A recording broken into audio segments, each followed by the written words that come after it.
Welcome, welcome, welcome to the first DGT webinar.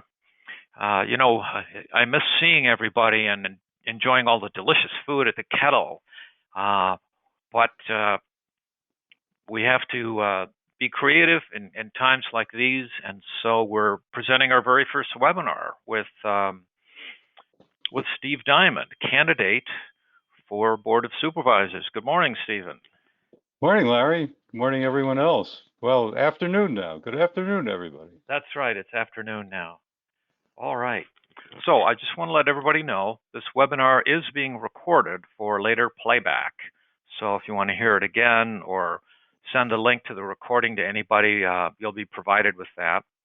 All attendees are muted, so the only people that'll be talking are Steve and me. However, we want you to ask questions. Hey, Linda, welcome aboard. We want you to ask questions using the questions box. So on that screen in the top right, you'll see there's a bunch of little options, and you click on the little pointer arrow that's pointing to the right, and you click on questions. And so we've got, let me see here, got some questions already. All right, back to our, just want to let everybody know I've set up a bunch of resources for DGT, and I want to send a special shout out to all board members I work with for your support and help. We have started, actually we've had an informative weekly newsletter for some time. If you're not getting it, go to this web address. It's tiny.cc/DGT news, as you can see. Well, hello, Kathy. Good morning and welcome. We also have a newly redesigned website with lots of information and articles that you won't see anywhere else. And just go to thedgt.org. And we have a podcast of speakers that we had earlier this year. And you just go to tiny.cc/DGT. And we have a list of our upcoming speakers. Just go to thedgt.org and click on the events button, and you will see who we have lined up. But back to business today. I want to introduce Steve. He's the first Democrat to run in District 4 since 1996. Steve is a lifelong Democrat, and he's a pragmatic guy. He's not ideological when it comes to Democratic politics. He's a second-generation descendant from refugees. He was originally from New York City, and he's lived in Pima County for 50 years. So that's since 1971. He's a 1976 grad of the U of A School of Music. I asked him what instrument he plays, and he said he sings. So someday I want a private concert, Steve.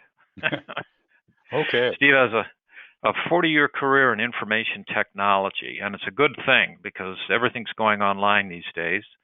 And he's well suited to administer the county's $1.3 billion budget. So, Steve, take it away. Thanks a lot, Larry. Well, I must begin today with acknowledging the untimely death of the wonderful public servant and longtime Pima County Supervisor, Richard Elías, whom I counted as a friend and a mentor. His death on Saturday was most unexpected and has hit people very hard. I know. Well, it's hit me hard anyway. There's a story behind this cartoon, which seems relatively straightforward, but for anyone who, oh, did we lose that slide, Larry? Yep, we've got it back now. Thanks. For anyone who didn't haunt the Board of Supervisors meetings for the last few years the way I've been haunting them, at the beginning of every meeting they have roll call, and Richard would always answer when his name was called. He would answer presente. And one time, about a year and a half ago, someone challenged him, one of Allie Millard's comedians who delighted in reprimanding the board pretty much every week or every meeting, got up and said, you can't just say presente. English is the official language of Arizona, and you have to use English. So Richard very graciously started saying, "Presente, I am present." Next slide, please. So, in loving memory of Richard Elías, I would like to ask us all to observe just a moment of silence, please.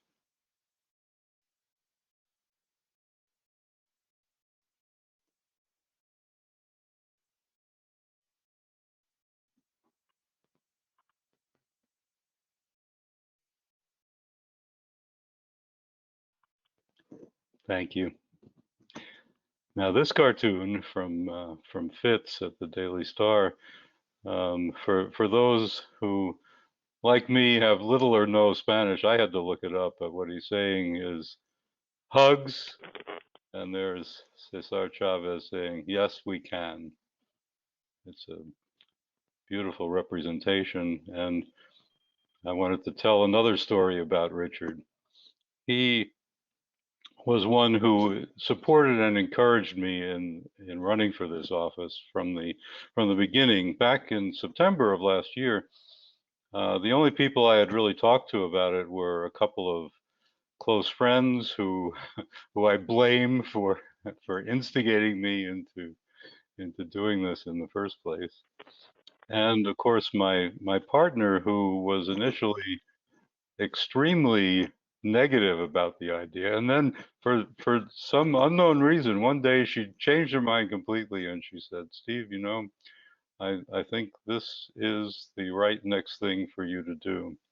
So with her blessing, I went and I spoke with Allison Jones, the chair of Pima County Democratic Party, and Allison encouraged me strongly. She said that she had been hearing for years from groups down, especially down in Green Valley, that they really needed to run a good Democratic candidate in District 4. So Allison was thrilled that I think that anyone would step forward.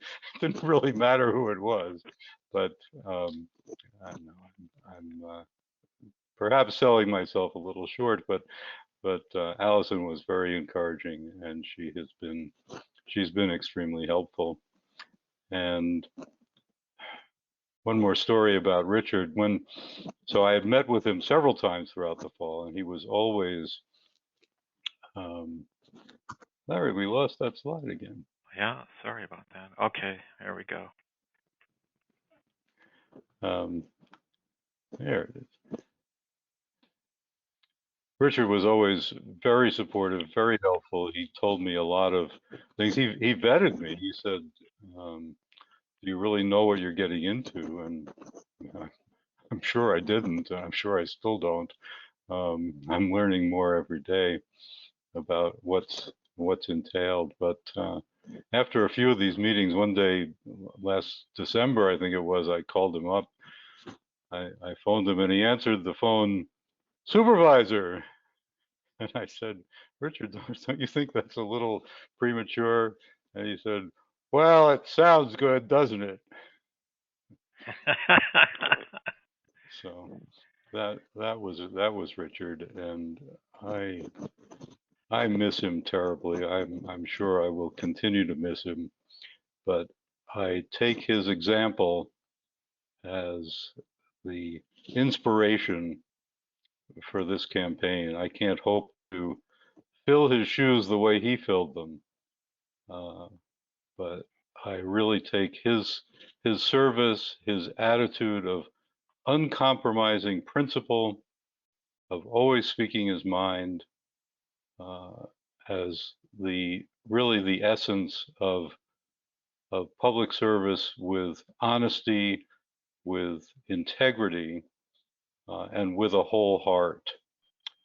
In fact, speaking of heart, if you want to read more about him, I highly recommend the tribute that was written by Blake Morlock for the Sentinel, published over the weekend online at TucsonSentinel.com, entitled, I think it's entitled "He Brought the Heart Until It Gave Out." It's a beautiful tribute. Okay.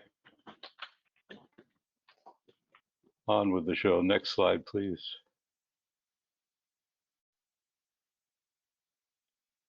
I've covered a little bit about who I am and why I'm running. And I will start by talking about my family background. So on the next slide, this is, by the way, one thing Larry didn't cover in the housekeeping is there is a horizontal bar, I think, on everyone's screen that you can drag up and down that will either enlarge the portion of the screen that has my face on it or enlarge the portion that has the slide on it. So if you want to adjust those, that's how to do it. This is a photo of my great-great-grandfather, Simon. He lived in a village in Romania. He was the cantor at the local synagogue. And the situation in Romania in the last decades of the 19th century was a violent one. There was violent anti-Semitism, pogroms, and actions being taken against Jews continually.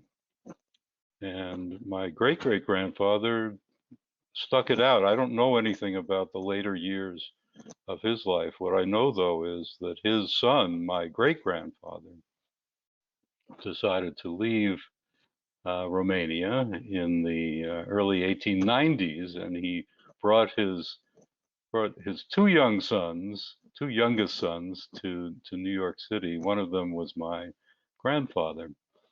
And he later returned to Romania, brought back his wife and some other children, and they ended up settling on New York's Lower East Side, where he raised 7 sons, no daughters. And he was active in the Jewish press. He was publisher of a Yiddish newspaper. And he was also active in the Jewish labor movement. And I'm going to return to the labor movement a little bit later. But for his 7 sons, he had high hopes and high ambitions. And sure enough, they turned out all to be professional men, doctors, lawyers, dentists, businessmen of one kind or another. And my grandfather, who had come across at the age of 2, I think, was a lawyer, as was my father, a lawyer. So these professional opportunities were open to immigrants at that time. And I think the times have changed so that it is considerably more difficult these days for immigrants to take advantage of those kinds of opportunities that were open to my ancestors, to my grandfather, to my great uncles. But because of that experience, because of knowing that family history, I have such a place in my heart for immigrants, and I could not possibly advocate for that door to be closed to those opportunities. It would be the essence of hypocrisy for me to try to do that. So that is a core value that I certainly hold. As for me, I moved to Tucson in 1971, and I studied at the University of Arizona, the College of Fine Arts, School of Music. I got the Bachelor of Music degree in 1976 in voice, as Larry said. I used to sing in the choirs. I have also sung in the Tucson Symphony Orchestra choir, did that for several years, and numerous performances of Handel's Messiah, among other things. And I had the 40-year career in information technology. Now, the reason why I say that that suits me well to help run the county is that I learned to understand large, complex business operations. And the county, certainly the county government, is a large, complex business operation. So I think I have a head start in that, being able to grasp that kind of operation. On the other hand, it's a good thing that the individual supervisors don't need to understand all the intricate details, that we have staff for that, and also, of course, the entire administrative staff, including the county administrator, Mr. Huckleberry, who take care of keeping track of all those details so that the supervisors don't have to. My political involvement, before I left New York, I was kind of a hippie radical activist. I went to a few anti-war marches on Washington in the late 1960s, but I wasn't all that active politically after moving to Tucson until 2016. And as many of you in the audience, I'm sure, I was galvanized by the result of the 2016 election. I joined a local Indivisible chapter. I became co-leader of that. And one of the things we discovered was that it was much more direct and easy to influence local politicians than it was to influence politicians at the national level. Office holders, elected officials at the national level have so many lobbyists, constituents, and other forces acting on them, whereas office holders at the local level are much more likely to have time and interest to speak to their constituents, to speak to citizen lobbyists, as opposed to, or in addition to, commercial lobbyists. So we started doing that kind of lobbying activity, and as a result, I got involved in going to Board of Supervisors meetings, and I got hooked. So it eventually dawned on me that I could have a much bigger platform and more influence as a supervisor myself than I could by talking to the supervisors. I had a good relationship with Richard, as I've told you, and also with the other two Democrats on the board, Sharon Bronson and Ramon Valadez. But I felt that my voice as a holder of democratic values, as a holder of community values, family values, human values, wasn't always getting heard as loudly as I would have liked to have gotten heard. And so here I am running for a seat on the board. Okay, next slide, please, Larry. So now I'll talk about some of the issues that I feel are particularly important for the county. And I don't pretend to know everything there is to know about these things. Again, that's partly why there's an administrative staff, and I have a lot of studying to do. But I would say at top of the list is ensuring a sustainable water supply. If we can't sustain the water supply for ourselves and our children and our children's children here in Pima County, then there will be no human settlements in Pima County. We all depend on the water. And we have a good start in that we're part of what they call an active management area for water use. But the projections aren't all that great. There is a gap between the supply and the demand, and no one really knows how to manage that gap at that point.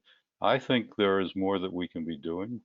The county already does quite a lot in terms of water reclamation, flood control, along with reclamation projects and regulations designed to encourage reclamation and recharging of the aquifer, but we're going to need to be doing a lot more if we're going to cover that gap between supply and demand.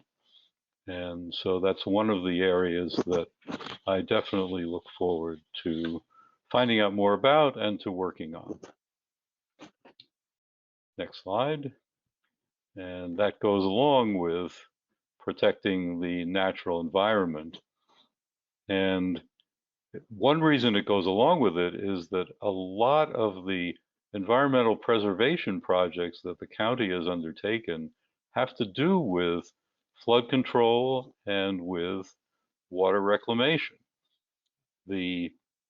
Whenever an area is developed, there is always an eye to building dams, building containment ponds, anything that will help keep the water in place long enough that it will sink into the aquifer and help recharge the aquifer rather than just running off or evaporating from the desert sand. So there are many county planners and engineers already engaged in that kind of work, and I think that they can do more. I would love to be able to allocate more money for them to be able to do that, and I'll get to plans for that in a few minutes.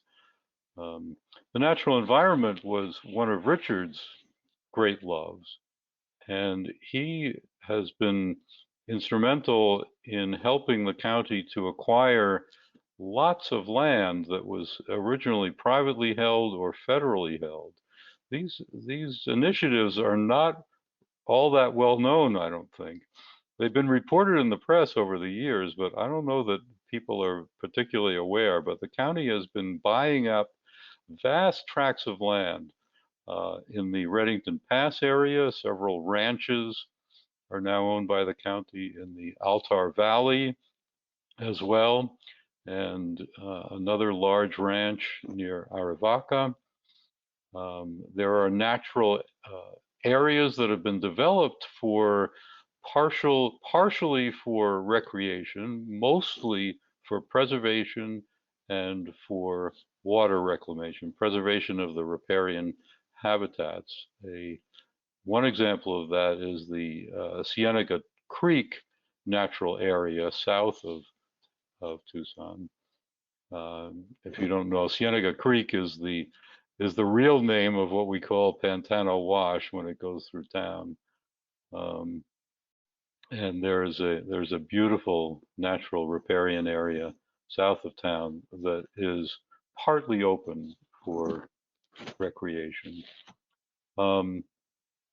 And these tracts in the Reddington Pass area were something that Richard, I think, was especially proud of, because one of the things that he asked me in one of, I think it was the last actual sit-down meeting I had with him, he said, well, maybe we could go ahead with the plans. There are plans that have been developed but have been shelved for turning that whole area into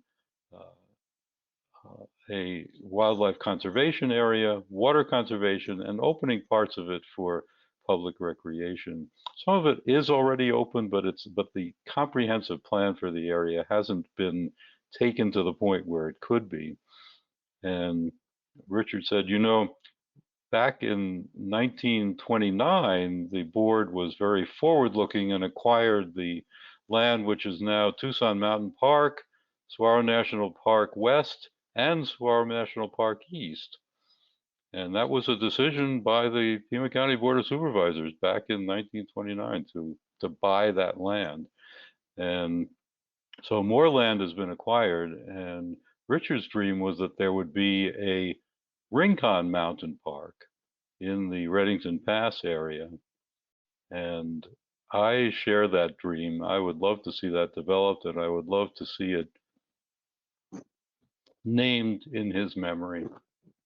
I think that would be a very fitting tribute. Okay, next topic. Sorry, I'm looking down because I have a printout here, but I may as well look at the screen because there it is, timely road repair. Well, road repair is the one issue that most of the people that I talk to ever talk to me about. Why aren't the roads getting repaired? Back in my activist days in 2018, one of the first things that we did was we had a meeting with Chuck Huckleberry. This was in the spring of 2018, and asked him about this. And he explained that they had 3 plans for financing road repair. Plan A was a 0.5% county sales tax. And indeed, they tried to levy a 0.5% county sales tax in, I think it was June of 2018. Unfortunately, the state of Arizona grants to each county the ability to levy a 0.5% sales tax, but only if the Board of Supervisors for that county votes for it unanimously. And with 3 Democrats and 2 Republicans on this board, that was a foregone conclusion that there would never be a unanimous vote in support of a 0.5% sales tax. Pima and Maricopa counties are the only 2 in Arizona that do not levy that 0.5% sales tax that is authorized by state law. And I think it would be a wonderful thing if we could get 5 Democrats onto the board this year and pass that 0.5% sales tax. I realize that sales taxes are regressive, and I think that measures can be built in that would help them to be less regressive. For instance, not taxing necessities, and also taking some of the revenue and giving it back to help develop disadvantaged communities, help benefit disadvantaged communities. I don't think sales tax has to be a dirty word. Plus, remember that sales taxes are also paid by visitors to the area, and we have many wonderful tourist attractions. And if the natural development I was just talking about is carried even farther, there will be more visitors to the area. So timely road repair requires funding. That was Chuck's plan A, the 0.5% sales tax. It didn't pass. Chuck's plan B was a bond issue.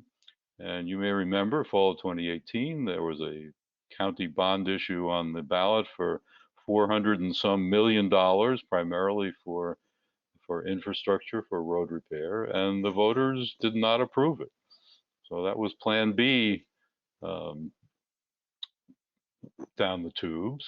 And Chuck's Plan C, this, remember, way back in 2018, was the pay-as-you-go plan, or pay-go, which takes portions of recovered revenue, recovered because we're paying down previous bond issues, principally one from 1997, and as we pay it down, the payments get lower.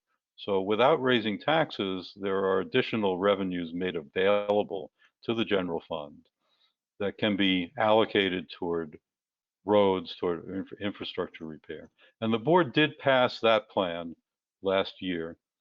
However, it's not sufficient revenue. It just isn't enough. It's great that it can be done without raising property taxes, because the voters have been pretty firm that they don't want their property taxes raised. But you can't have timely road repair without paying for it, and the pay-as-you-go plan just isn't going to raise the money fast enough to let us catch up with years and years of insufficient revenue. So what's my plan? Part one is the 0.5% sales tax. I think it's really imperative that the county be able to raise that money, because there are so many things that can be done to invest in our communities, and I'll talk more about that in a few minutes too. Part two is there is pending in the state legislature, although who knows what's going to become of it this year, because the legislative session is so disrupted because of the epidemic, obviously. But there was a bill to pretty much double the gasoline tax, and that hasn't been raised since the 1990s. It certainly deserves to be raised. And that goes into a fund called HERF, the Highway Use Fund, that's supposed to be distributed to the counties. And so part of that is, let's fund the HERF better, and let's make sure they distribute it to the counties. Because in the recession of 2008, what happened in Phoenix was they started saying, oh, we can't afford to distribute all these funds to the counties. We're going to keep them to ourselves for other purposes. So there are two parts to that too. It has to be, the tax has to go up, and the revenues have to come to the counties. And that will enable us to do timely road repair and so many other things. Excuse me, I'm looking ahead here for a moment. Oh yeah, well, I'm going to insert another topic here before we go on to the next one, and that is economic development in general. The county has done a lot of planning for both infrastructure improvement, expanded development of, residential development outside of the current confines, and land use. And there's just been a lot of planning that's been done, and that includes planning for economic development. And I think that it can go farther. I think it can be expanded. And here's one idea that I have. This is not something that they talk about very much, if at all. The county and other large organizations in Pima County spend a lot of money. They spend a lot of money. The budget for the county, for the overall county, is $1.3 billion a year. Now, a lot of that goes to salaries, and not all of it goes to acquisitions, because a lot of it does go to salaries, but there's still a lot of money spent with outside companies. And let's make sure that as much of that as possible is spent here in the community, not hiring some. I think there's an example of a truck dealership in, I don't even know where, somewhere in North Dakota, or so. It's not North Dakota, but somewhere somewhere far from here, for fleet acquisition for the county. That's just not something we ought to be doing. We ought to be spending our taxpayer money here in the community, where it can multiply itself. If we spend it outside the community, it doesn't multiply itself. It just flies away. So I think we can use it. We can start there. We can start using it to develop local businesses, let the county hire local businesses, encourage the university to hire more local businesses, encourage the hospitals to hire more local businesses. Any of the large organizations that spend money on the outside, encourage them to hire local businesses and to develop local business from, Larry, you've really come up with that very fast. Thank you. Um, encourage the development of local businesses from the ground up, and not so much bringing in the outsiders like the Amazons and the Caterpillars. They're great for the community up to a point, but they have no roots here. And so I get concerned when I see that happening, and when I see taxpayer money being spent on incentivizing those things to happen. I think that it's well conceived, it's well executed by Mr. Huckleberry and his staff, that they guarantee there's going to be a return on the investment to the Pima County taxpayers. But it still doesn't seem like that should be the only way that we can grow the economy. I think more emphasis on local development, and especially with green industries. I would love to see green industries developed locally. Okay, what was the next one was about immigrants, right? Yeah, as I said earlier, my heart is really here, and partly because it was an immigrant related issue that first got me to be an activist at the Board of Supervisors meetings, and you may recall in 2018 when the idea of Operation Stone Garden came up, the county had previously accepted the Operation Stone Garden grant, which is a federal grant, to the Pima County Sheriff's Department without question for a number of years. And then suddenly in 2018, it was questioned, and it brought out a lot of people in the community who suddenly realized what this was doing to us.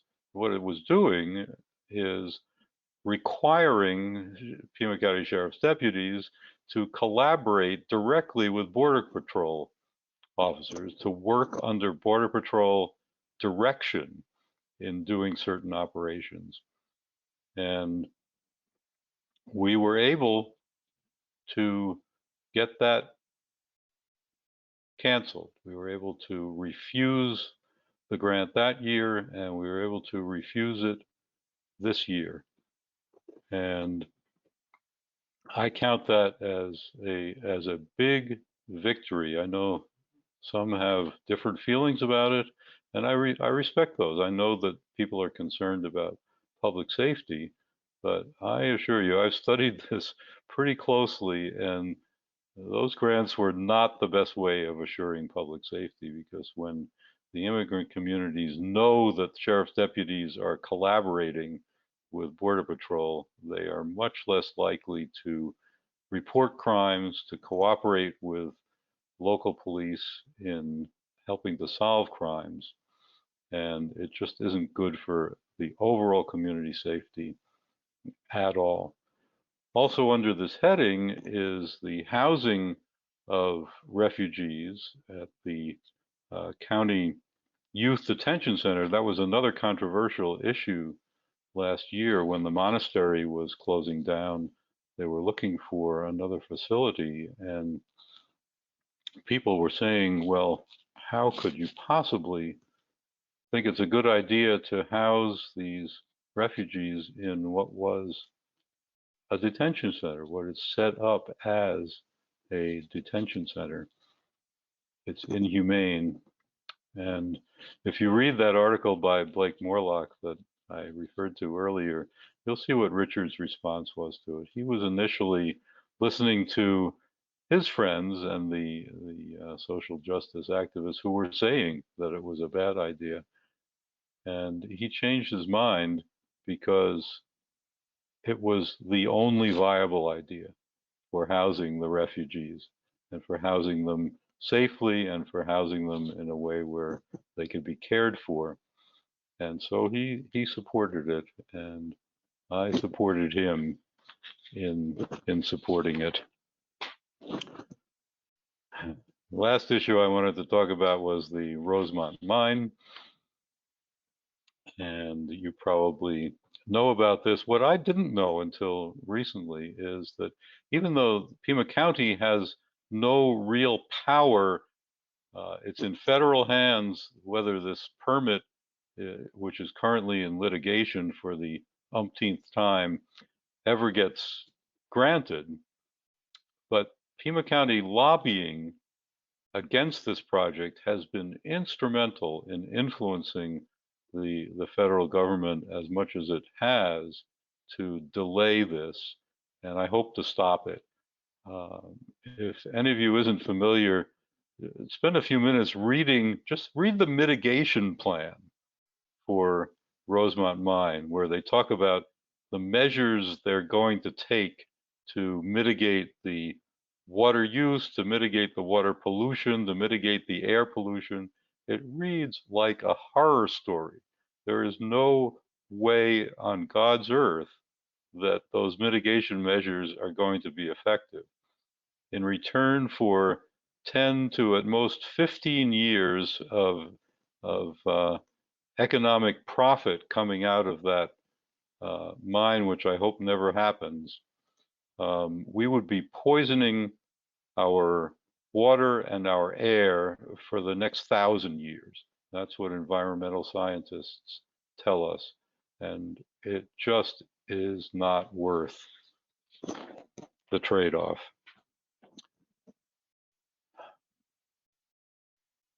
So that's the that's the end of my list of important issues. I will also mention in Larry, do I have a few more minutes Oh, yeah, to sure. Go right ahead.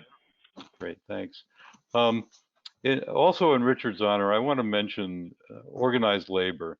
I've been working with labor organizations since the very first days in my Indivisible chapter, and I think there's a wonderful collaboration in this community between labor activists and labor organizers and social justice activists that has been and will continue to be very fruitful. And I'm a union member myself. I'm a member of the National Writers Union, and I strongly support organized labor and the values that they hold, because the values that labor holds are the values that I hold: honesty, integrity, community, transparency, and solidarity, looking out for one another.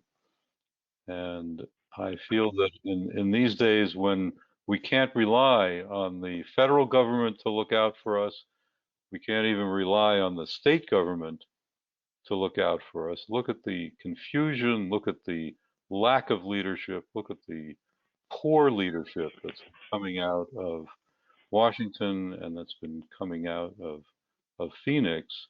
And what we do still have is ourselves. We have our local communities, our families, our neighborhoods, our communities. And that's why I think that local politics is and always will be important. And that we can, for as long as it takes, we can build ourselves up, build our communities up locally so that we can huddle, we can support each other, we can sustain ourselves and be insulated to some extent anyway from the influences that try to destroy the community from the outside. So that, above all, is why I'm running, why I'm doing this, is to uphold those values and to uphold the community. And with that, I thank you, and I'll be glad to answer questions. Terrific. We've got some questions lined up, and audience members, this is your opportunity to participate here. Take a look for the questions screen on your computer and open it up with a little right pointing arrow. You have to tap directly on it, and then you can ask a question, and I will pass this along to Steve. So at the moment, Steve, I've got a question from Michael, and he asks about defending immigrants in deportation. Do you support creation of a branch of the public defender to represent indigent immigrants in the deportation amnesty claims? Yeah, I support that very strongly. I've seen Margot Cowan present about that initiative several times, and I support it 100%. In fact, I think it's a shame that Margot first went to the board with that idea, and she couldn't get 3 votes for it, and it was very, very unfortunate. I don't know why that happened. The Democrat who refused to vote for it was Ramon Valadez. And so her plan B was the initiative that she's currently gathering signatures for. And in some ways it's better, because if it's passed by initiative, then the board would not be able ever to cancel it. It could only be canceled by initiative again. But yeah, I support that very strongly. I think that all of the immigrants facing deportation deserve to be represented by a lawyer, and it's scandalous that that doesn't exist already. All right, I've got another question here for you. Tell us about your stand on public education. especially early childhood education and making higher education more affordable.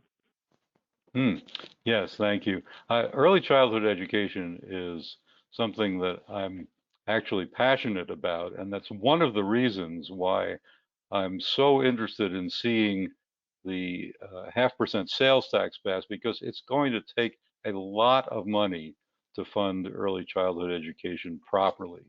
Someone brought a proposal to the board last year for a pilot program that would have covered a small fraction of the families in Pima County. And the cost of the pilot program alone was going to be $5 million a year.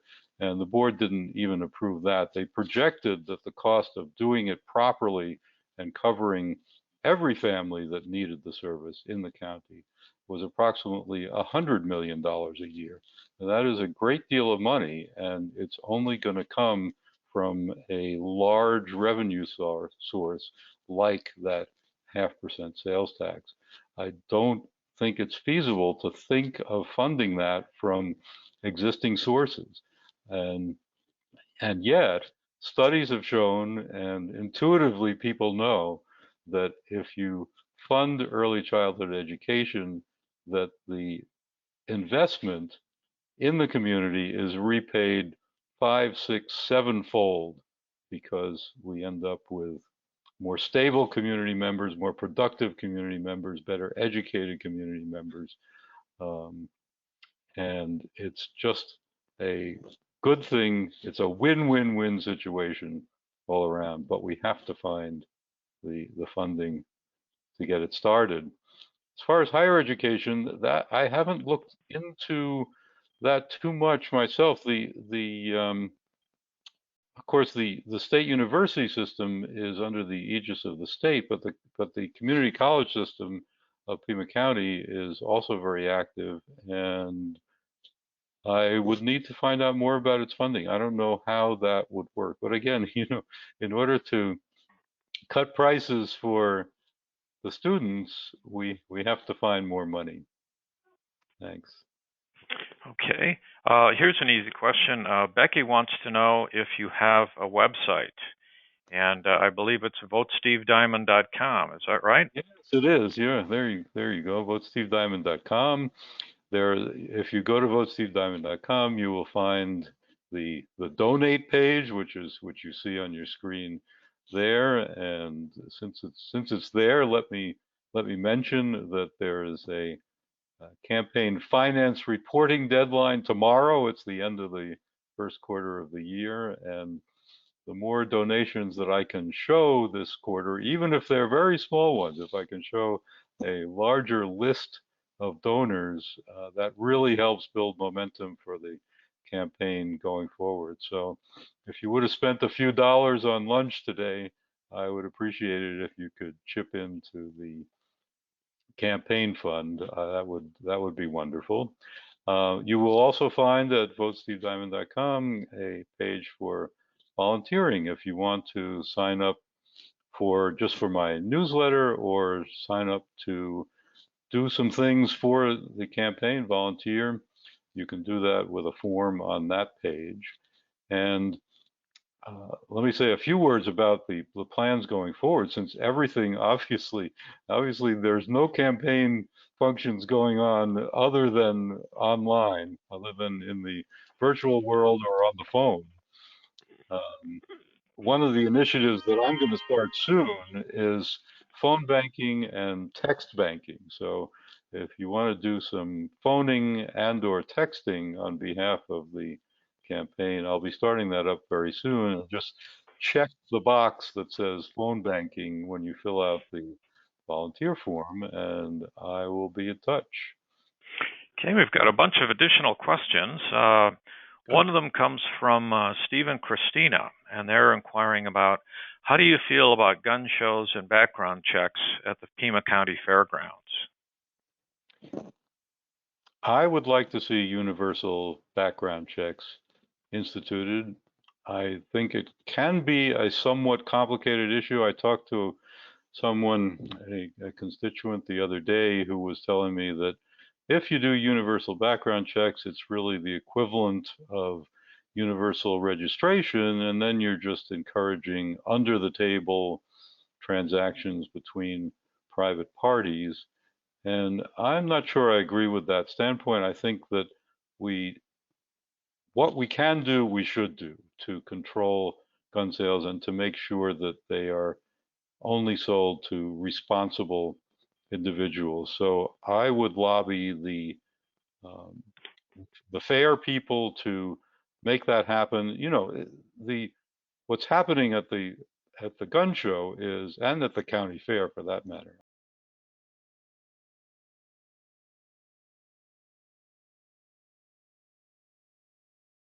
And then there are under the table deals that are made.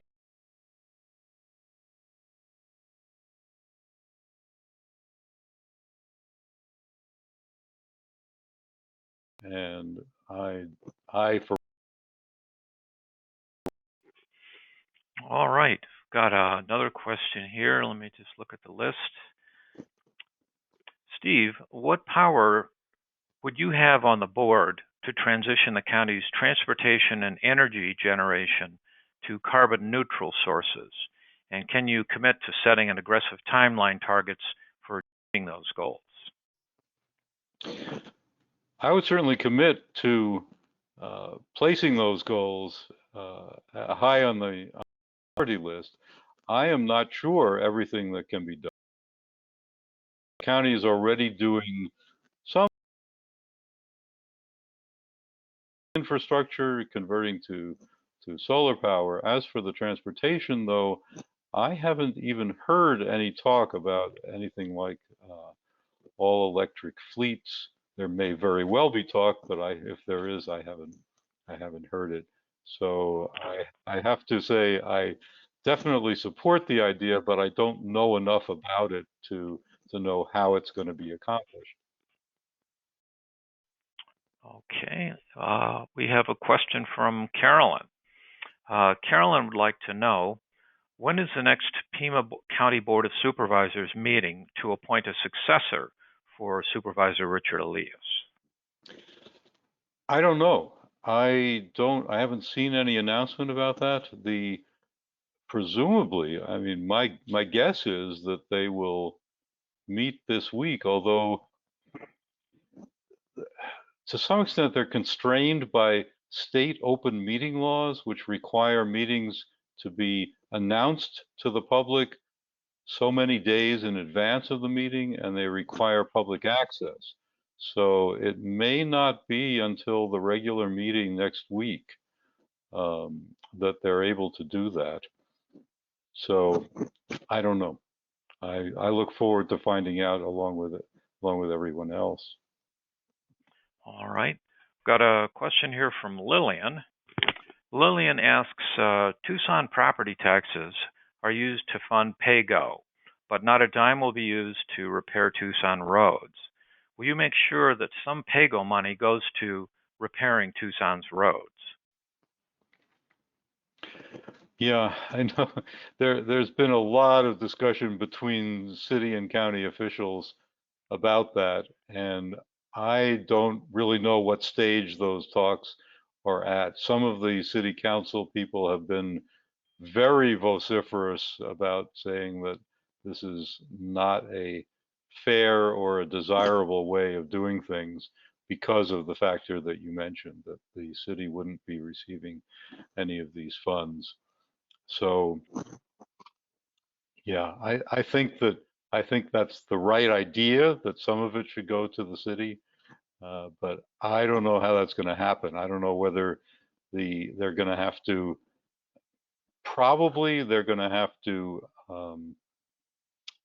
rescind the original PAYGO resolution and come up with a new one that includes the city. And I believe I would be in favor of that. Yes. All right. A couple more questions here. Mike has a question, and he wants to know, what are your ideas to reduce the county jail populations while at the same time decreasing recidivism? Yeah, that's another issue that I wasn't able to get to today, but it's near and dear to my heart, and I thank you for asking that. I think we seriously need criminal justice reform in a big way here in this county. After 20 some years of Barbara LaWall as county attorney, um, we are in a position where there is way too much prosecution of minor offenses, particularly drug possession, and that just has to stop. The Board of Supervisors has limited authority to, some say no authority to influence what the county attorney does. So it's very important that we elect a new progressive county attorney this year. Personally, my support goes to Laura Conover. I believe she is the one who will reform that office and who will dramatically reduce the prosecutions of minor drug offenses and replace them. You know, you mentioned recidivism. There are some pilot projects that have been going on to enter people into drug users into treatment plans rather than jailing them. And the trouble with those projects is they're very small scale. And again, I think it's going to be up to the county attorney, whoever is elected for next year, to expand those treatment programs, those counseling programs, and to dramatically reduce prosecutions for drug possession offenses. Okay, we've got a question from Amy, and she says, Steve, would you please tell us your stance on the outlawed dirty money initiative? It's a citizens initiative, and it was paused last week, but it's not canceled due to the coronavirus. It's just on pause. So what do you think about the initiative? I support that initiative completely. I think money in politics should be totally transparent. And yeah, my understanding is the only thing that was paused was collecting signatures, which obviously is not something that is desirable to be done in public these days. And I don't know whether the state's going to do anything to accommodate this situation. Obviously, it cuts down on the time that signatures could be collected for any state initiatives and city initiatives too, for that matter. The longer we are sheltering in place, the more difficult that's going to be. But yes, I support that initiative completely. All right, I've got a practical question here from Carolyn. Carolyn would like to know, how will you overcome the general election, the 7,500 voter edge that Republicans have over Democrats in your district, especially since you're challenging an incumbent Republican? Yeah, well, that's a really good question. And one thing is, if you look at the voter registration numbers, they've been changing pretty regularly. That 7,500 number was well over 10,000 just a few months ago. And so at that rate, now I don't think it's going to continue to change at quite that rate, but if it did, it would be pretty close to a toss-up by election day. That's one thing. That's one factor. Another factor is that I think there is going to be a lot of voter enthusiasm on the part of Democrats this November, and maybe not so much on the part of Republicans. I'm hoping that's going to be the case. And another thing is that I expect to have a strong campaign organization myself, and I know that there are dozens of out-of-state and in-state organizations here in Arizona who are going to be helping get out the Democratic vote. There is huge national interest in Arizona this year as being a swing state. Now, I'm sure Republicans will be spending money here as well, but the Mark Kelly campaign is being very successful, and they are the ones who are running the Arizona Democratic coordinated campaign this year. So they will be coordinating with other campaigns, other Democratic campaigns up and down the ballot. And there are out-of-state organizations who are flying in literally thousands of volunteers to work in Arizona. They're flying them in from safe districts in California and elsewhere. So I really anticipate a great deal of Democratic enthusiasm this year. So that's the other factor. Plus, I think that I can appeal to moderate independents and maybe even to some moderate Republicans. You know, some of them got quite a shock after 2016 when they saw the differences between Steve Christie, the current incumbent, and Ray Carroll, the previous incumbent. Ray was a moderate Republican. He was staunchly opposed, for example, to the Rosemont Mine.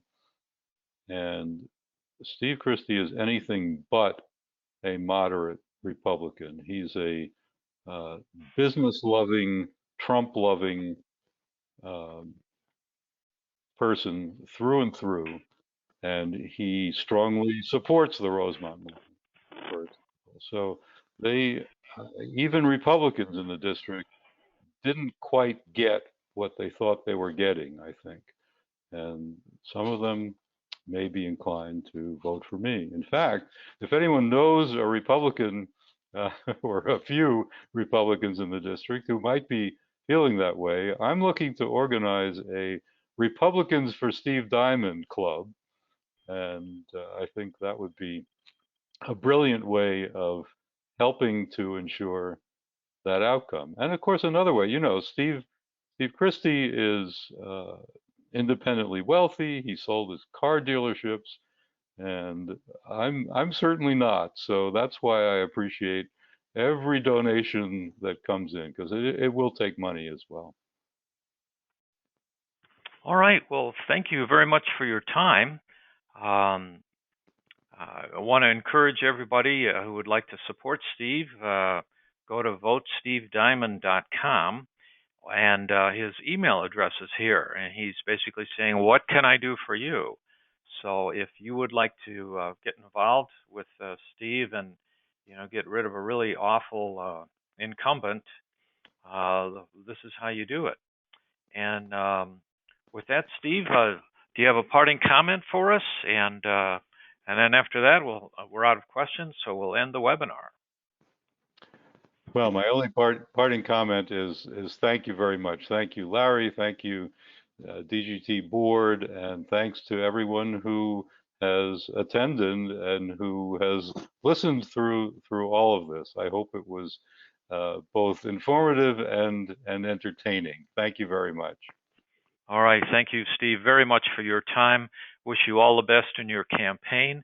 And with that, we're going to conclude the webinar. So see you next time. Bye-bye.